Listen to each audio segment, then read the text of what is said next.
વંદે માતરમ મિત્રો, કેમ છો? મજામાં? તો આપણે હજી ડોમેન એટલે કે પ્રદેશમાં થોડુંક આગળ જોઈએ હજી. તો 20મો દાખલો f of x equal 1 upon root mod of x minus x. Root છે પણ છેદમાં જો રૂટ હોય તો અંદરનું પદ greater than or equal to 0, પણ છેદમાં હોય તો ફક્ત ગ્રેટર ધેન 0. એટલે કે mod of x minus x is greater than 0. તો mod of x is greater than x. હવે આમાં x ની કિંમત જો તો -∞ થી 0, વિરુદ્ધ -∞ થી 0 એ આનું સમાધાન કરશે. તો આ જે વિધેય છે એનો પ્રદેશ કયો થયો? વિરુદ્ધ -∞ થી 0. બરાબર. Next f of x equal to cos inverse 1 - 2 mod of x by 3 plus log x base mod of x minus 1. જો base mod of x minus 1. તો બંને માટે અલગ અલગ વિચારી પછી બંનેનો છેદગણ આપણે કરી દેવાનો. પહેલા આનો પ્રદેશ મેળવવાનો, પછી આનો પ્રદેશ મેળવવાનો અને પછી બંનેનો જે પ્રદેશ હોય એનો છેદગણ. બરાબર. આપણે વિધેયની બેઝિક ક્રિયાઓ જોયું હતું. જો વિધેય f નો પ્રદેશ df હોય અને વિધેય g નો પ્રદેશ dg હોય તો વિધેય f + g નો પ્રદેશ શું થાય? તો d of f છેદ d of g. બરાબર. આ રીતે આપણે આગળ 11મા ધોરણમાં વિધેયની બેઝિક ક્રિયાઓમાં જોયું છે. તો સેમ એક વસ્તુ, જો અમુક વિધેયોનો તમને સરવાળો કે બાદબાકી કે ગુણાકાર આવું આપેલું હોય તો શું કરવાનું? તો બધા જ વિધેયોના અલગ અલગ પ્રદેશ મેળવો અને પછી તમામનો છેદગણ એ આપણો આન્સર થશે. બરાબર. તો આપણે અહીંયા જે બે વિધેય આપેલા છે બંને વિધેયનો પ્રદેશ મેળવશું, પછી એમનો આપણે છેદગણ કરશું. બરાબર.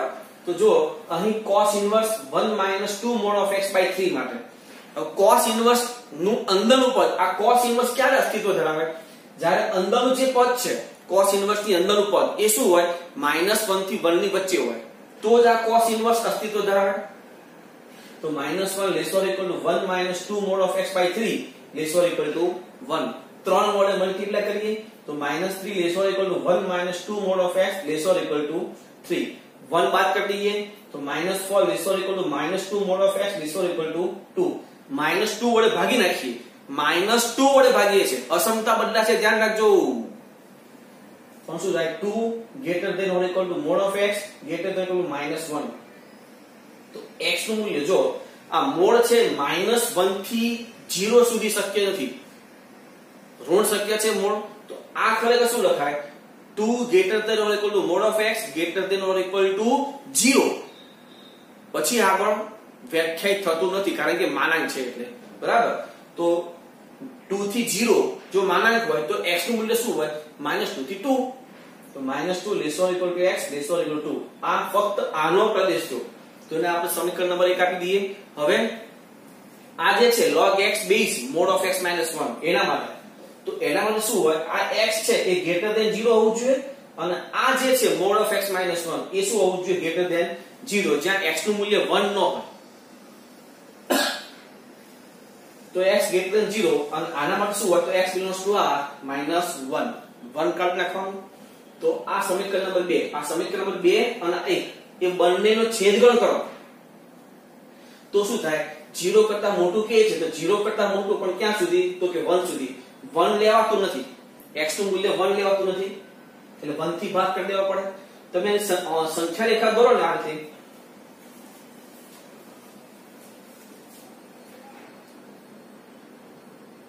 જો x નું મૂલ્ય અહીંયા -2 થી શરૂ થાય, -2 થી.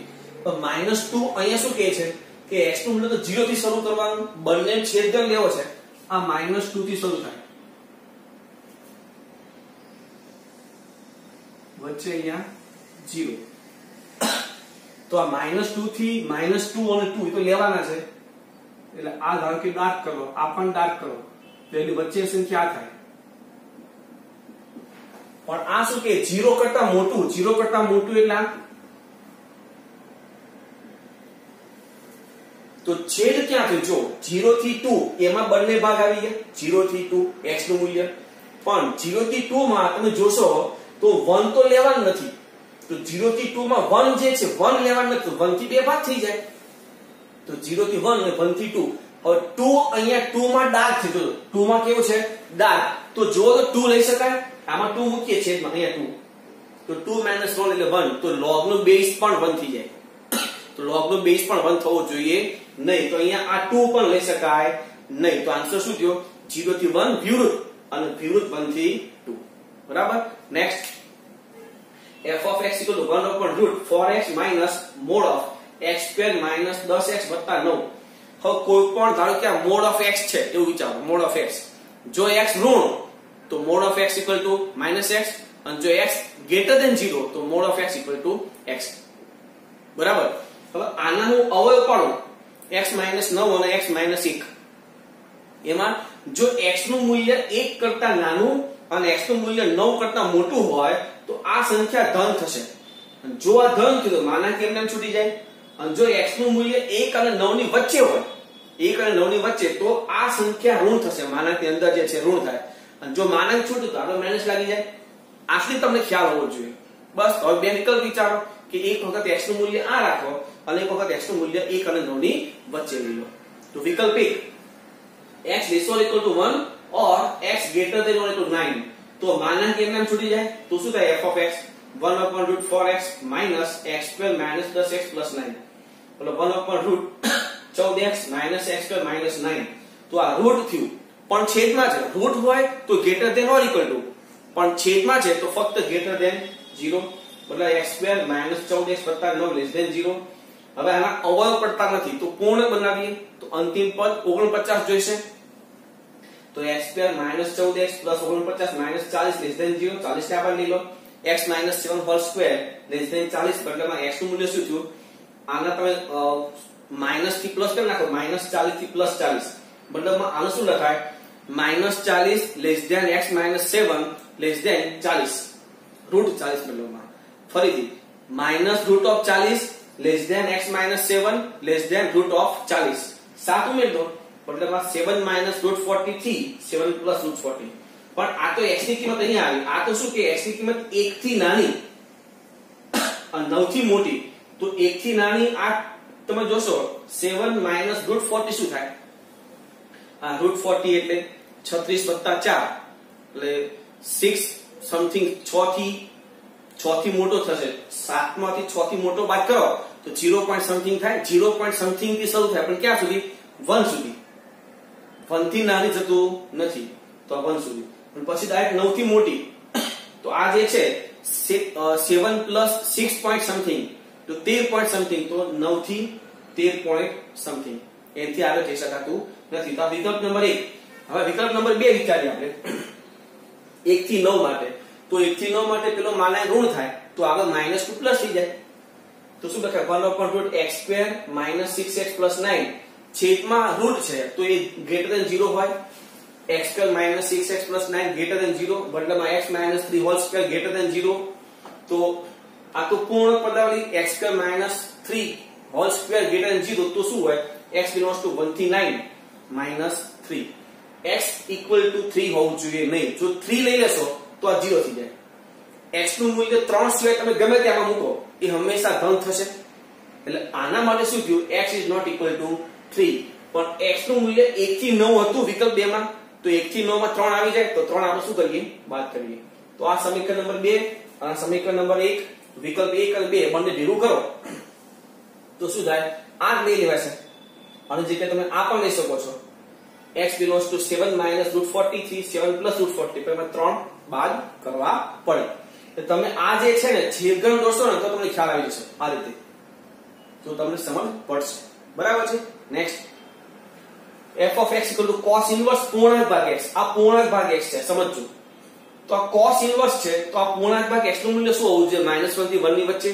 તો -1 less or equal to પૂર્ણાંક ભાગ x less or equal to 1. હવે -1 થી 1 ની વચ્ચે પૂર્ણાંક ભાગ x એટલે પૂર્ણાંક સંખ્યા જ હોય. તો આ જે પૂર્ણાંક સંખ્યા છે તે કઈ હશે? -1, 0 કે 1. હવે -1 ક્યારે આવશે? -1 તો એ વિવૃત સંવૃત વિવૃત -1 થી 2. તો -1 લેશો તો -1 નો પૂર્ણાંક ભાગ -1. હવે -1 થી 0 તો -1 થી 0 નો પૂર્ણાંક ભાગ -1 જ છે. 0 થી 1 તો 0 થી 1 નો પૂર્ણાંક ભાગ 1 છે. 1 થી 2 નો પૂર્ણાંક ભાગ 1 છે. તો x ની આખી મૂલ્ય કઈ થઈ? સંવૃત વિવૃત -1 થી 2. બરાબર છે. નેક્સ્ટ, જો આમ ખ્યાલ ન હોય તો એ વિચારો કે ભાઈ x ની કઈ કિંમતમાં આપણે પૂર્ણાંક ભાગ -1 આવે? તો -1 થી 0 સંવૃત્ત વિવૃત્ત. પછી 0 ક્યારે આવે તો સંવૃત્ત વિવૃત્ત 0 થી 1.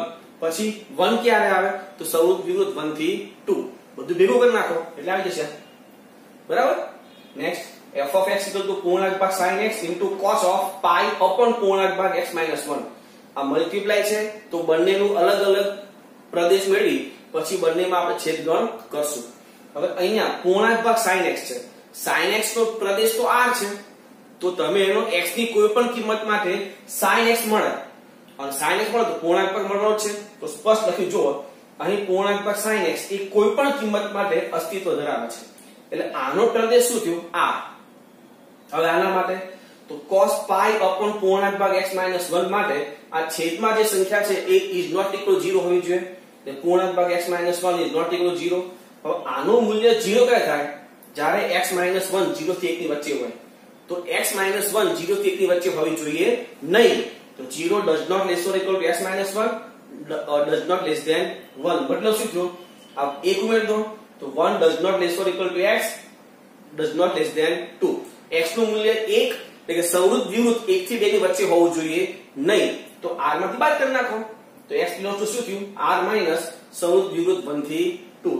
તો છેદનો કયો જવાબ આ જ આવશે, કારણ કે આ તો r છે, એમાં વિચારવાની જરૂર જ નથી. છેદ આ કરશો તો આ પોતે એનો જવાબ થશે. બરાબર. Next f of x log 5 minus પૂર્ણાંક ભાગ x - 1 minus પૂર્ણાંક ભાગ x whole square base 4 છેદમાં x square plus x minus 2. બે વિધેય છે, એક અંશ છે ને એક છેદ છે. બંનેનો અલગ અલગ પ્રદેશ મેળવી પછી બંનેનો છેદગણ. તો પહેલા આપણે અંશ માટે વિચારીએ. તો અંશ આ log ની અંદર આ જે કાઉન્સ છે, આખો કાઉન્સ સમજી લો કે y છે, log y થયું. તો log y ક્યારે અસ્તિત્વ ધરાવે? જ્યારે y શું હોય? greater than 0. મતલબમાં 5 minus પૂર્ણાંક ભાગ x - 1 minus પૂર્ણાંક ભાગ x whole square is greater than 0. મિત્રો હવે આ એક વસ્તુ સમજવું છે. પૂર્ણાંક ભાગમાં x + 1, પૂર્ણાંક ભાગમાં x + 1 હોય તો તમે એને શું લખી શકો? પૂર્ણાંક ભાગ x પછી 12 + 1. જે પૂર્ણાંક સંખ્યા છે તમે એને 12 લઈ શકો છો. એટલે આ જે છે પૂર્ણાંક ભાગમાં x - 1 તો શું લખાય એને? પૂર્ણાંક ભાગ x પછી 12 - 1. આ રીતે પણ તમે લખી શકો. તમે ટ્રાય કરજો. ધારો કે 2.3 તો 2.3 નામ લખાય. 2 + 0.3 એનો પૂર્ણાંક ભાગ કરો તો પૂર્ણાંક ભાગમાં 2 + 0.3 2 બાર લઈ લો એટલે 2 પ્લસ પૂર્ણાંક ભાગમાં 0.3 અને 0.3 નો પૂર્ણાંક ભાગ 0 એટલે 2 + 0 2 જવાબ. અને 2.3 ડાયરેક્ટ પૂર્ણાંક ભાગ કરો તો 2. એટલે જે પણ પૂર્ણાંક ભાગની અંદર કોઈ તમને સ્પષ્ટ પૂર્ણાંક સંખ્યા દેખાય તો તમે એને બહાર લઈ શકો છો. પૂર્ણાંક ભાગની બહાર તમે લઈ શકો છો. બરાબર. તો આનું શું લખાય? પૂર્ણાંક ભાગમાં x - 1 પણ આગળ માઈનસ હોવાથી ચિહ્ન બદલાશે. એટલે 5 minus પૂર્ણાંક ભાગ x + 1 minus પૂર્ણાંક ભાગ x whole square greater than 0.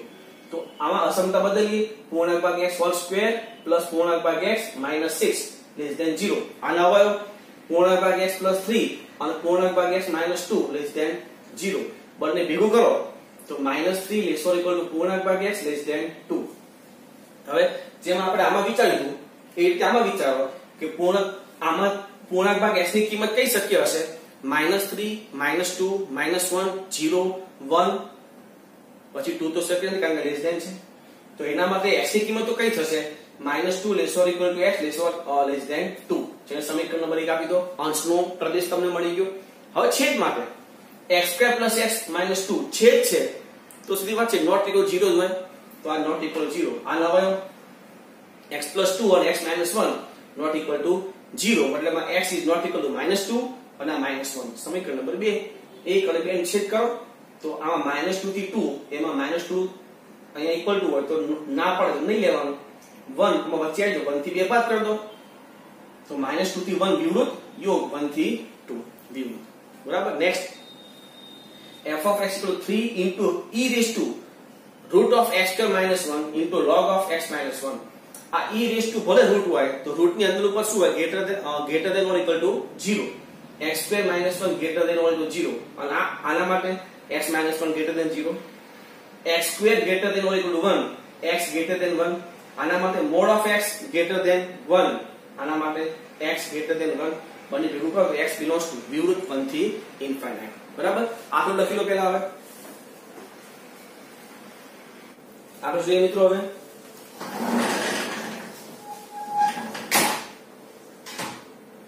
f of x equal to root of cos of sin x plus root of log upon x ભાગ x base x. જોજો જે હોય તે બે વિધેય છે, બંનેનો અલગ અલગ વિચારીએ. તો પહેલા તો root of cos of sin x, એના માટે cos of sin x greater than or equal to 0. બરાબર. હવે sin વિધેય જે છે, sin વિધેયનો આન્સર હંમેશા શું હોય? -π/2 થી π/2. એ લખ્યું જો. therefore -π/2 less or equal to sin x less or equal to π/2 માટે cos of sin x એ હંમેશા 0 અથવા ધન જ થાય. કારણ કે -π/2 થી π/2 પહેલું અને ચોથું ચરણ, અને પહેલા અને ચોથા ચરણમાં બંને cos કેવું ધન, અને વચ્ચે 0 પણ આવી જશે, -π/2 π/2 બંને આગળ. બરાબર. તો sin નું કોઈ પણ મૂલ્ય માટે આ cos હંમેશા greater than or equal to 0 થાય જ છે. એટલે આનો પ્રદેશ તો r થઈ ગયો, એટલે એમાં કોઈ વિચારવાની જરૂર નથી. બીજું આના માટે તો log of અપૂર્ણાંક ભાગ x base x greater than or equal to 0, કારણ કે રૂટ ની અંદર છે. એટલે આનું મૂલ્ય જે છે એ શું હોવું જોઈએ? તો અપૂર્ણ, જો બે શક્યતા વિચારીએ, જો 0 થી 1 ની વચ્ચે હોય, 0 થી 1 ની વચ્ચે હોય તો x પણ શું હોવું જોઈએ? 0 થી 1 ની વચ્ચે. અને જો એનું મૂલ્ય 1 કરતા મોટું હોય તો અપૂર્ણાંક ભાગ x એ પણ 1 કરતા મોટું, એ તો શક્ય જ નથી. બરાબર. મતલબ x નું મૂલ્ય હંમેશા શું હોય? 0 થી 1 ની વચ્ચે. Next f of x root of sin inverse 2x plus π/6. Route ની અંદર છે એટલે આનું મૂલ્ય greater than or equal to 0 હોવું જોઈએ. આ બાદ જવા દો તો sin inverse x 2x is greater than or equal to -π/6. sin inverse નું મૂલ્ય -π/6 કરતા મોટું તો ક્યાં સુધી હોય? π/2 સુધી હોય, એનાથી મોટું જતું જ નથી. તો -π/6 less or equal to sin inverse 2x less or equal to π/2. તો sin લગાડ દો તો sin -π/6 એટલે -half અને sin π/2 એટલે 1. બે વડે ભાગી નાખો તો 1/4 થી 1, મતલબ x belongs to સંવૃત -1/4 થી 1/2. બરાબર. Next f of x equal to sin inverse ચોરસ કૌંસમાં 2 મતલબ પૂર્ણાંક ભાગ 2 - 4x². sin inverse પૂર્ણાંક ભાગમાં 2 - 4x² લખ્યું છે. ત્યાં ચોરસ કૌંસ એટલે પૂર્ણાંક ભાગે પૂર્ણાંક વિધેય દર્શાવે છે. જે હોય તે આ sin inverse છે તો મતલબમાં અંદરનું મૂલ્ય શું હોવું જોઈએ? -1 થી 1 ની વચ્ચે. તો -1 less or equal to પૂર્ણાંક ભાગ 2 - 4x² less or equal to 1. હવે આ પૂર્ણાંક ભાગનું મૂલ્ય -1 થી 1 હોય તો -1 થી 1 ક્યારે શક્ય છે? જ્યારે અંદરનું મૂલ્ય -1 થી 2 હોય તો જ એ શક્ય. તો ચેક કરજો. હવે 2 બાદ કરો તો -3 less or equal to -4x² less than 0. 4 - વડે બદલેમાં ગુણી નાખો તો 0 less than 4x² less or equal to 3. 4 વડે ભાગી નાખો 0 less than x² less or equal to 3/4. હવે સ્ક્વેર રૂટ લખો, મતલબ વર્ગમૂળ લઈ લો તો x² less or equal to 3/4. તો x શું થાય? તો કે -√3/2 થી √3/2. આ ખાસ ધ્યાન રાખજો. x belongs to -√3/2 થી √3/2, પણ 0 લેવાનું નથી. જો ના પાડે છે -0. Next f of x equal to sin inverse of x minus x square plus root of 1 minus 1 upon mod of x plus 1 upon પૂર્ણાંક ભાગમાં x square minus 1. ત્રણ વિધિ છે. તો ત્રણે ત્રણનું આપણે અલગ અલગ પ્રદેશ મેળવશું અને પછી એનો છેદગણ કરશું. તો પહેલા sin inverse x minus x square માટે sin inverse હોવાથી આ જે x minus x square છે એ ક્યાં હોય? -1 થી 1 ની વચ્ચે. હવે આને આપણે પૂર્ણ બનાવવું હોય તો પહેલા આમાંથી માઈનસ કોમન લો, મતલબ આ બધાને માઈનસ વડે મલ્ટીપ્લાય કરો. જોજો આ શું થશે? 1 greater than or equal to x square minus x greater than or equal to -1. એને આમ ફેરવી નાખીએ તો આ થયું પાછું -1 less or equal to x square minus x less or equal to 1. હવે આ વચ્ચે જે પદ છે એને પૂર્ણ વર્ગ પદાવલી બનાવવા માટે 1/4 ઉમેરું છું બધામાં. તો આમાં 1/4 ઉમેરીએ, 1/4 1/4 આ થશે -3/4. આ પૂર્ણ પદાવલી x - 1/2 હોલ સ્ક્વેર, આ 1/4. તો મિત્રો એક વસ્તુ ધ્યાન રાખજો, આ હોલ સ્ક્વેર છે આ -3/4 કરતા મોટું, તો -3/4 કરતા મોટું તો 0 સુધી જાઓ, 0 સુધી. તો 0 થી -√3/4 એ તો શક્ય જ નથી, ઋણ તો આવવાનું જ નથી. તો એ હંમેશા -3/4 થી મોટું ન કહેવાય. એની જગ્યાએ શું કહેવાય? સ્ક્વેર હોવાથી 0 કરતા મોટું. 0 less or equal to x minus half whole square less or equal to 5/4. આવું કહી શકીએ. આને કાઢો, કેન્સલ કરો તમે. તો હવે શું થાય? જો x minus 1/2 whole square less than or equal to 5/4. Square root કરો તો શું થાય? √5/2 minus √5/2 less or equal to x minus half less or equal to √5/2 તો 1/2 મેળવો તો અહીંયા થશે 1/2 માઇનસ √5/2 મતલબ 1 minus √5/2 less or equal to x less or equal to 1 plus √5/2 તો આ જે છે એ tan inverse x minus x square માટે જેને આપણે સમીકરણ નંબર 1 આપીએ બીજા બે જે છે બીજા બે માટે આપણે આગળ જોઈએ પણ પહેલા આટલું લખી લો તમે આગળ જોઈએ આગળ કયું વિધેય છે તો કે √1 minus 1 upon mod x plus 1 upon પૂર્ણાંક ભાગ x સ્ક્વેર માઇનસ 1 એના માટે જોઈએ તો હવે √1 minus 1 upon mod of x માટે રૂટ છે તો એના અંદર ઉપર ગ્રેટર ધેન ઓર ઇક્વલ 0 આને આ બાદ લઈ લો તો 1 upon mod x less or equal to 1 મતલબ mod of x greater than or equal to 1 થવું જોઈએ મતલબ શું થાય x less or equal to -1 અને x greater than or equal to 1 એ તો ક્લિયર છે સમીકરણ નંબર 2 આપો હવે 1 upon પૂર્ણાંક ભાગ x સ્ક્વેર માઇનસ 1 માટે તો આ છેદમાં તો છેદ ઇઝ નોટ ઇક્વલ 0 હોવું જોઈએ હવે આ નોટ ઇક્વલ 0 ક્યારે હોય જ્યારે અંદર ઉપર 0 કરતા નાનું હોય અને 1 કરતા મોટું હોય જો અંદર ઉપર 0 થી 1 ની વચ્ચે હશે તો પૂર્ણાંક ભાગ 0 થવાનો છે બરાબર આ થઈ ગઈ વાત ક્લિયર હવે x સ્ક્વેર 1 આ બાજુ લેસ ધેન 1 અને આ x સ્ક્વેર ગ્રેટર ધેન 2 મતલબ આ બંને પરથી આપણે શું કહી શકીએ આના પરથી વિચારવું હોય તો x લેસ ધેન -√2 મતલબ માઇનસ ઇન્ફાઇનાઇટ થી -√2 આના પરથી -1 થી 1 અને આના પરથી √2 થી ઇન્ફાઇનાઇટ સમીકરણ નંબર 3 આપણે સમીકરણ નંબર 1 આગળ જોયું આ 2 અને 3 3 ને 3 નો તમે છેદગણ દોરો એક રેખા ઉપર છેદગણ દોરશો તો શું થશે x belongs to વિરુદ્ધ √2 થી 1 plus √5/2 આ એનો આન્સર આવશે બરાબર next f of x is equal to 1 upon પૂર્ણાંક ભાગ x plus √2 minus x square બે વિધેયનો સરવાળો છે તો પેલા 1 upon પૂર્ણાંક ભાગ x માટે x belongs to આ ખાલી છેદ 0 ન થવું જોઈએ તો આ 0 ક્યાં ન થાય જ્યારે x નું મૂલ્ય 0 થી 1 ની વચ્ચે નહીં રહેવાનું તો મતલબ x નું શું થાય વિરુદ્ધ માઇનસ ઇન્ફાઇનાઇટ થી 0 અને સંવૃત્ત 1 થી વિરુદ્ધ ઇન્ફાઇનાઇટ મતલબ શું કર્યું આપણે જુઓ 0 થી 1 ની સંખ્યાઓ કાઢી નાખી સંવૃત્ત વિરુદ્ધ 0 થી 1 કાઢી નાખી કારણ કે સંવૃત્ત વિરુદ્ધ 0 થી 1 નો પૂર્ણાંક ભાગ હંમેશા 0 થાય પણ આ તો છેદ હોવાથી એ સંખ્યાઓ લેવાતી નથી એટલે એ ખાલી આપણે કાઢી નાખ્યું છે તો એ આપણે પ્રદેશ કહી શકીએ આ સમીકરણ નંબર 1 હવે આના માટે આ વર્ગમૂળની અંદર છે મતલબમાં એ પર શું હોવું જોઈએ greater than or equal to 0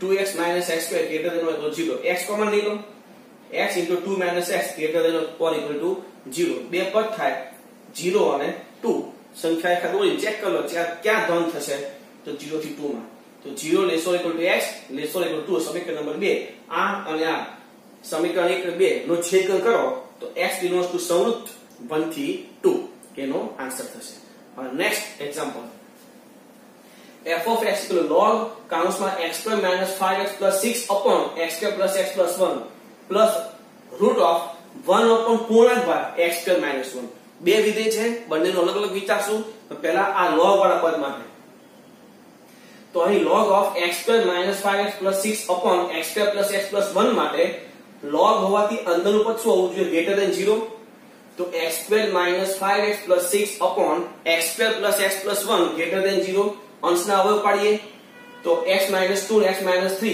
છેદમાં x² + x + 1 ગ્રેટર ધેન 0 છેદ તો હંમેશા ધન થશે ચેક કરજો હવે ખાલી આ સંખ્યા તો આ પદ ક્યારે ધન થાય તો કે x નું મૂલ્ય 2 કરતા નાનું હોય અને x નું મૂલ્ય 3 કરતા મોટું હોય સમીકરણ નંબર 1 આપી દો હવે બીજા માટે તો રૂટ છે તો √1 upon પૂર્ણાંક ભાગ x² - 1 એના માટે શું હોવું જોઈએ આ મૂલ્ય ગ્રેટર ધેન 0 હોવું જોઈએ તો ગ્રેટર ધેન 0 માટે શું થાય તો કે x² - 1 is greater than or equal to 1 એટલે x² greater than or equal to 2 મતલબમાં આનો મતલબ શું થયો x less or equal to -√2 અને x greater than √2 આ સમીકરણ નંબર 2 આ 1 અને 2 નો છેદગણ કરો તો શું થશે x belongs to વિવૃત માઇનસ ઇન્ફાઇનાઇટ થી સંવૃત -√2 યોગ વિવૃત 3 થી ઇન્ફાઇનાઇટ એટલે મિત્રો આ રીતે આપણે કોઈ પણ વિધેયનો પ્રદેશ મેળવી શકીએ છીએ ઇન શોર્ટ વિધેયમાં JEE માં પ્રદેશ કઈ રીતે મેળવવો એનો ટોપિક અહીંયા ક્લિયર થાય છે